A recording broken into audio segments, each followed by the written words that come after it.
Maka dari itu jabang bayi seluruh manusia ketika datang menjelang detik-detik akil balik tiba di usia TK sekitar usia 4, 5, sampai 6 tahun, mulailah manusia mengenal, oh ini hidupku, oh ini aku Abdul Halim, ini hidupku, ini badanku Halim. Kemudian ketika hidup dan badan telah diakui sebagai hidup dan badannya Abdul Halim, ya itulah lambang atau sebenar-benarnya Adam yang tidak ada merasa ada. Abdul Halim yang tidak ada, maka ketika datang detik-detik akil balik tiba, merasa bahwa dirinya ada. Sehingga Allahnya tiada, Allahnya Tuhannya gaib, Tuhannya mati. Kenapa? Karena yang hidup menjadi hidupnya Abdul Halim, badan menjadi badannya Abdul Halim, kuasa menjadi kuasanya Abdul Halim. Maka semuanya dikuasai oleh Abdul Halim yang bejat ini. Itulah mulailah Abdul Halim menjadi setan, menjadi iblis, menjadi dajjal, menjadi jin, yang mana di dalam dadanya ada api neraka, api yang di dalam dada. Disitulah Abdul Halim mulai dicemplungkan atau dimasukkan atau dijebloskan ke dalam nerakanya Abdul Halim. Itulah hawa nafsu. Jadi ketika kita sudah meninggalkan kitab-kitab sucinya Allah, sudah meninggalkan ayat-ayat sucinya Allah, maka kita dijebloskan ke neraka alias mati secara su'ul khotimah. Jadi Abdul Halim ini sudah lama mati su'ul khotimah, mati yang buruk. Kenapa? Karena Abdul Halim sudah menjadi Tuhan di dalam dadanya. Ketika hatinya mati, ketika hatinya keras, melebihi kerasnya batu, yakni ingkar kepada ayat-ayat Tuhan, ingkar kepada kitab-kitab Tuhan yang ada pada dirinya, maka mati hatinya, mati jiwanya, mati kemanusiaannya di sisi Tuhan. Jadi ketika manusianya mati su'ul khotimah, maka dikubur. Siapa yang mengubur?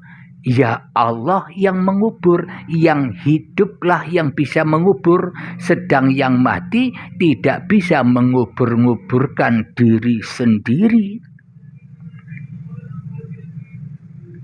Alhamdulillahirabbil alamin.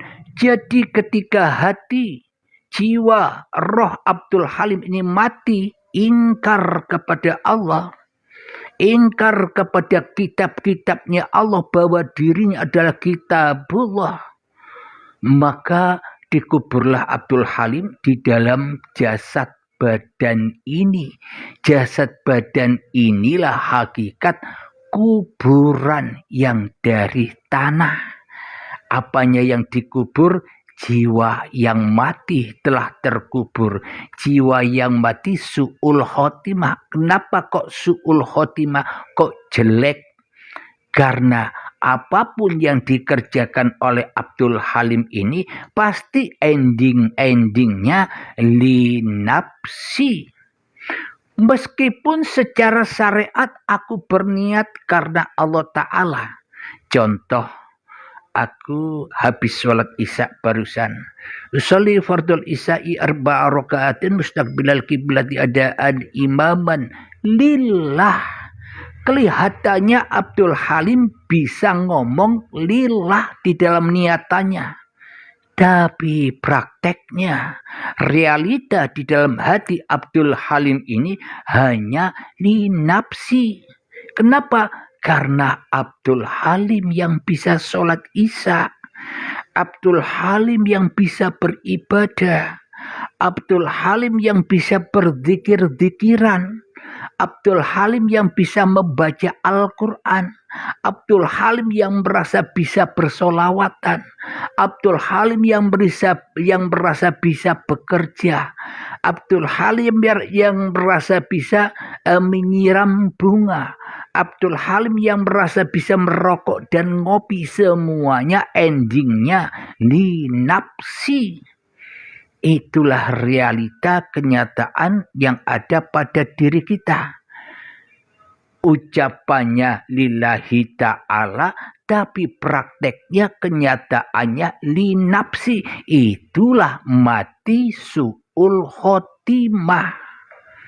Jadi apa yang dikerjakan apapun itu, sholatnya, ibadahnya, sholawatannya, baca Al-Qurannya, perbuatan baiknya, semua hanya percuma dan tak berguna, alias sia-sia saja. Kenapa? Karena mati di dalam mati di dalam su'ul khotimah. Kenapa? Karena semua amal ibadah, amal perbuatannya jatuh tersungkur di dalam neraka.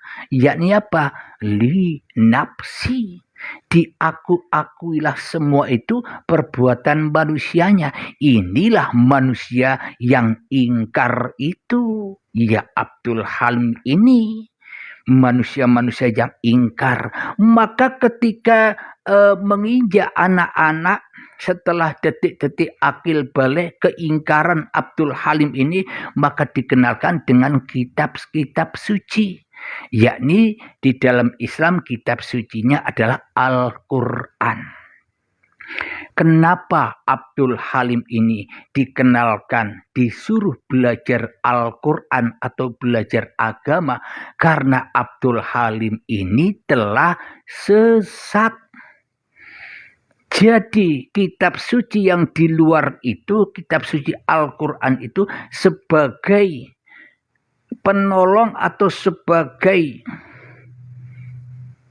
gocean, apa bahasanya gocean, bahasa Jawanya gocean, bahasa Indonesianya pegangan.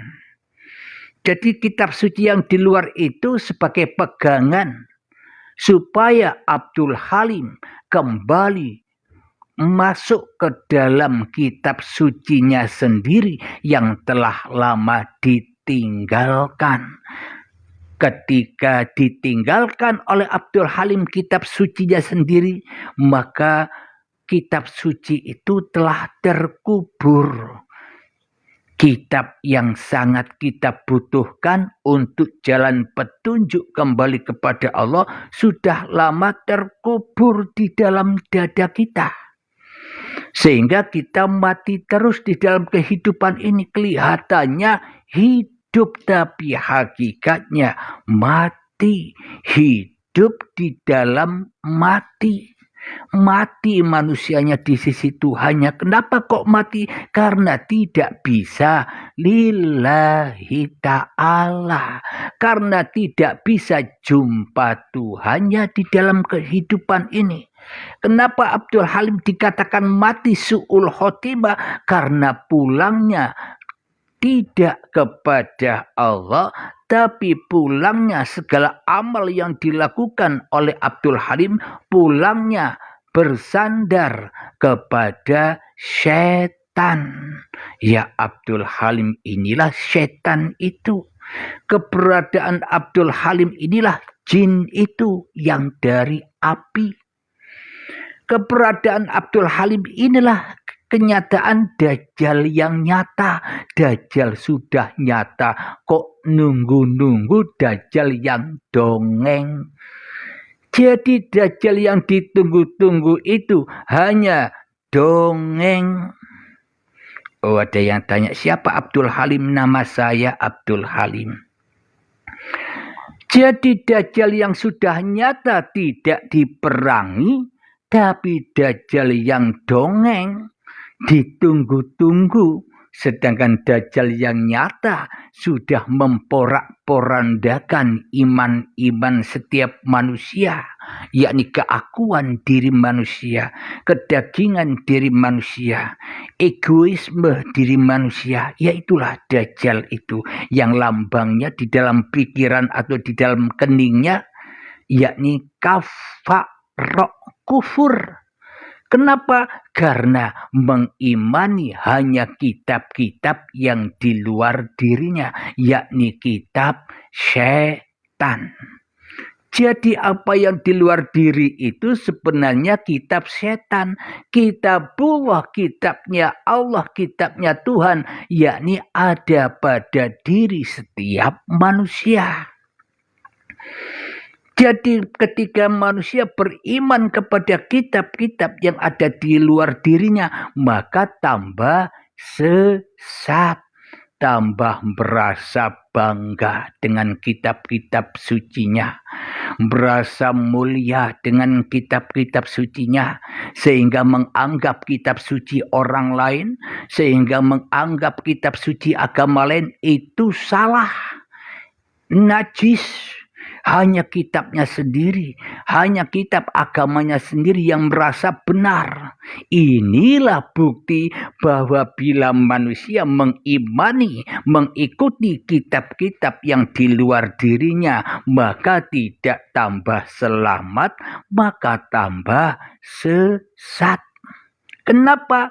Karena itulah kitab tipu daya, kitabnya setan untuk menjauhkan hamba dari Tuhannya. Alhamdulillahirabbil alamin. Sekarang Anda baru tahu, bila dibandingkan kitab yang ada, kitabullah, Alkitab, tiap-tiap diri manusia, ayat-ayat diri manusia yang ada di dalam dirinya, itu lebih mulia mana daripada kitab-kitab, daripada ayat-ayat yang di luar diri manusia.